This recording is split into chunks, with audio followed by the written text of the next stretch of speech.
সমঝোতা স্মারকের অস্তিত্ব কিংবা স্থায়ী যুদ্ধবিরতির সম্ভাবনা সবই ধূলিসাৎ হয়ে যাচ্ছে হরমুজ প্রণালীর নিয়ন্ত্রণ ইস্যুতে। প্রয়াত সর্বোচ্চ নেতা খামেনির জানাজা ও দাফনের সময় ২ দফা হামলার পর আবারও ইরানে ব্যাপক হামলা চালিয়েছে যুক্তরাষ্ট্র।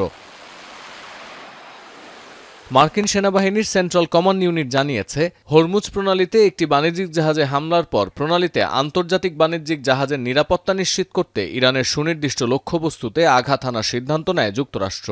সাইপ্রাসের পতাকাবাহী ওই জাহাজে হামলার পর হদিশ মেলেনি নাবিকের।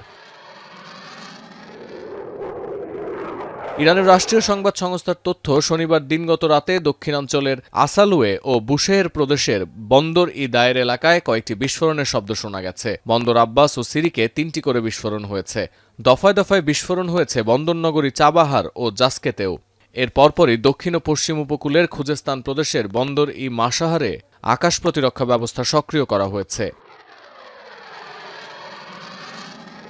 সিরিজ এই হামলার তাৎক্ষণিক প্রতিক্রিয়ায় হরমুজ প্রণালী সাময়িকভাবে বন্ধ ঘোষণা করেছে ইরানের বিপ্লবী গার্ড কর্পস। পাশাপাশি কাতার, কুয়েত, ওমান ও বাহরাইনে মার্কিন ঘাঁটিতে হামলা চালিয়েছে আইআরজিসি। নোভা এলইডি টিভি, ঝকঝকে ছবি, নিখুঁত শব্দ, ৫ বছরের ওয়ারেন্টি। নোভা মানি সঠিক মান, নিশ্চিত সেবা।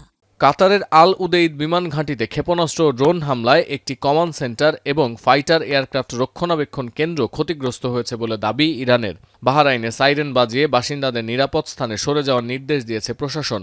ইরানি হামলা ঠেকাতে কাজ করছে কুয়েত ও ওমানের আকাশ প্রতিরক্ষা ব্যবস্থা। এক্স বার্তায় ইরান পার্লামেন্টের স্পিকার সাফ জানিয়েছেন, প্রতিশ্রুতি রক্ষা না করলে চড়া মূল্য দিতে হবে যুক্তরাষ্ট্রকে।